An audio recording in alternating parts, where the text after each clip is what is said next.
Homeopathy চিকিৎসা সেবা গ্রহণ করুন, সুস্থ থাকুন। পুরো ভিডিওটি দেখুন, ভালো লাগলে লাইক শেয়ার করুন। অনেক সময় পেটের ডান দিকের ওপরের অংশে একটা চিনচিনে ব্যথা জানিয়ে দেয় যে শরীরে কিছু একটা ঠিকঠাক নেই। তো এই অস্বস্তিটা আসলে কি, আর এর সমাধানই বা কি হতে পারে? চলুন আজ আমরা পিত্তপাথরের এই পুরো বিষয়টা খুব সহজভাবে বুঝে নেই। ব্যথা থেকে প্রতিকারের এই জার্নিটা ধাপে ধাপে দেখে নেওয়া যাক। ভাবুন তো, সবকিছু বেশ ভালোই চলছিল, কিন্তু হঠাৎ করে পেটের ডান দিকের ওপরের অংশে একটা তীক্ষ্ণ ব্যথা শুরু হলো। এই অনুভূতিটা কি বেশ পরিচিত লাগছে? অনেকের জন্যই কিন্তু এই হঠাৎ ব্যথাটা একটা বড় প্রশ্নচিহ্ন হয়ে দাঁড়ায়। আর এই প্রশ্নের উত্তরটা প্রায়শই লুকিয়ে থাকে আমাদের শরীরের একটা ছোট্ট কিন্তু খুব গুরুত্বপূর্ণ অঙ্গে। হ্যাঁ, এই ব্যথার কারণ হতে পারে পিত্তথলির পাথর, মানে গলস্টোনস। চলুন বিষয়টা নিয়ে আরেকটু গভীরে যাওয়া যাক। তাহলে সবার আগে জেনে নেওয়া যাক এই ব্যথাটা ছাড়াও আর কি কি লক্ষণ দেখে পিত্তপাথরি সমস্যাটা সহজেই চেনা যেতে পারে। লক্ষণগুলো কিন্তু বেশ পরিষ্কার। প্রধান লক্ষণ তো হলো ডান পেটের উপরের অংশে তীব্র ব্যথা, যেটা অনেক সময় ডান কাঁধ বা পিঠের দিকেও ছড়িয়ে পড়ে। এর সাথে বমি বমি ভাব, গ্যাস বা অম্বলের মতো সমস্যাও দেখা দিতে পারে। বিশেষ করে খেয়াল রাখতে হবে যে কোনো চর্বিযুক্ত বা ভাজা পোড়া খাওয়ার পর যদি অস্বস্তি বাড়ে, তাহলে সেটা একটা বড় সংকেত। আর যদি ইনফেকশন হয়ে যায়, তাহলে জ্বর আসতে পারে, এমনকি জন্ডিসের কারণে চোখ আর ত্বকও হলুদ হয়ে যেতে পারে। কিন্তু সবচেয়ে অবাক করার মতো বিষয় কি জানেন? অনেক সময় পিত্তথলিতে পাথর থাকলেও কোনো রকম উপসর্গই দেখা যায় না, মানে সমস্যাটা শরীরে একদম নীরবে বাড়তে থাকে।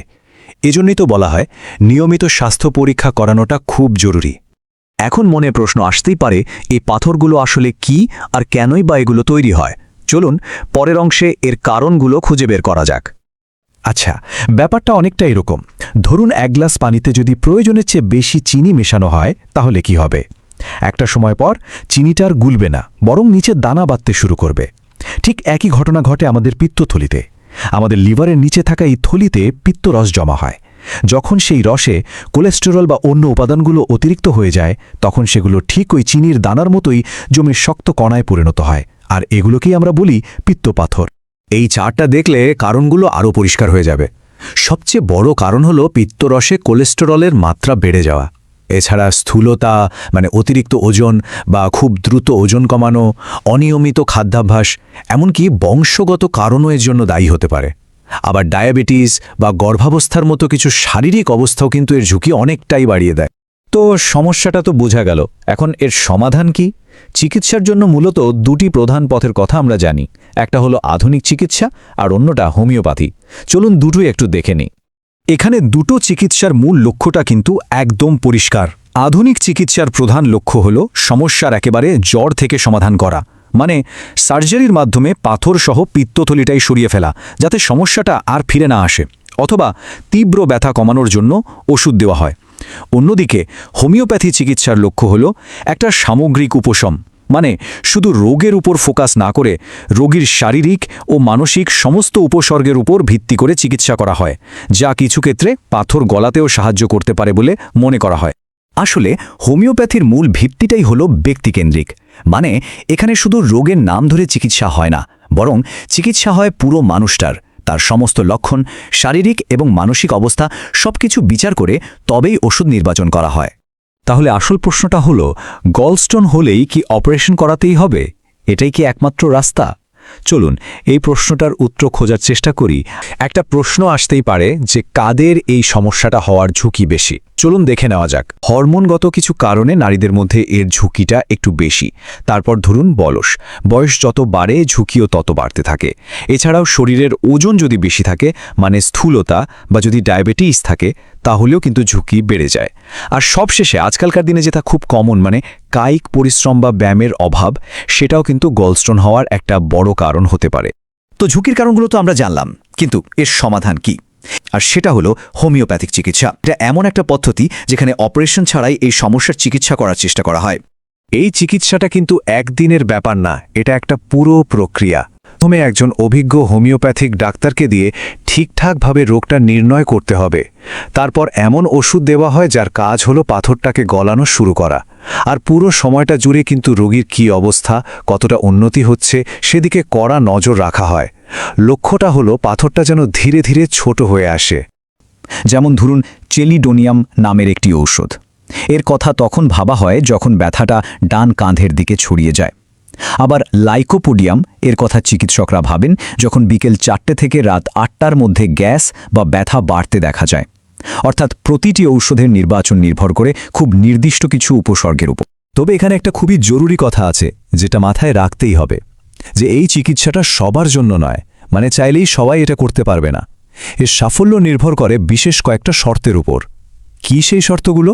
চলুন সেটাই এবার দেখে নিই। এই যে দেখুন, এখানে দুটো দিক তুলে ধরা হয়েছে। একদিকে হোমিওপ্যাথি কখন কাজ করতে পারে? যখন পাথরটা গল ব্ল্যাডারের ভেতরেই আছে, সাইজে ছোট, আর কোনো ইনফেকশন বা প্রদাহ নেই। অন্যদিকে সার্জারির দরকার কখন পড়ছে? যখন পাথরটা পিত্তনালী বা বাইল ডাক্টে আটকে গেছে, আকারে বেশ বড় বা ইনফেকশন হয়ে গেছে, তখন কিন্তু সার্জারি ছাড়া উপায় থাকে না। পাথরের সাইজ বা আকারের ব্যাপারটা কিন্তু এখানে সবচেয়ে গুরুত্বপূর্ণ। 20 মিলিমিটার, মানে পাথরটা যদি 20 মিলিমিটারের চেয়ে ছোট হয়, শুধুমাত্র তখনই এই হোমিওপ্যাথিক চিকিৎসার কথা ভাবা যেতে পারে। এর চেয়ে বড় হয়ে গেলে কিন্তু সার্জারির দিকেই যাওয়ার সম্ভাবনা বেড়ে যায়। আচ্ছা, এতক্ষণ তো আমরা চিকিৎসার কথা বললাম, এবার এমন কিছু জরুরি সতর্কতা নিয়ে কথা বলবো, এগুলো জানাটা কিন্তু খুব দরকার, তাহলে পুরো বিষয়টা সম্পর্কে একটা পরিষ্কার ধারণা পাওয়া যাবে। এটা কিন্তু কোনো হালকা বিষয় নয়, বেশ গুরুত্ব সহকারে একটা সতর্কতা। যদি গলস্টোনে চিকিৎসা দীর্ঘদিন ধরে না করানো হয় বা ফেলে রাখা হয়, তাহলে সেটা থেকে গলব্লাডার ক্যান্সারের মতো মারাত্মক রোগের ঝুঁকি তৈরি হতে পারে। সুতরাং বোঝাই যাচ্ছে এই সমস্যাকে একদমই অবহেলা করা যাবে না। সবচেয়ে জরুরি যে কথাটা সেটা হলো এই, কোনো নিউজ আর্টিকেল বা কিছু একটা পড়ে নিজে নিজে ডাক্তারি করা বা ওষুধ খাওয়াটা যে কতটা বিপজ্জনক হতে পারে তা বলাই বাহুল্য। যে কোনো চিকিৎসার সিদ্ধান্ত নেওয়ার আগে একজন যোগ্য ডাক্তারের কাছে যেতেই হবে।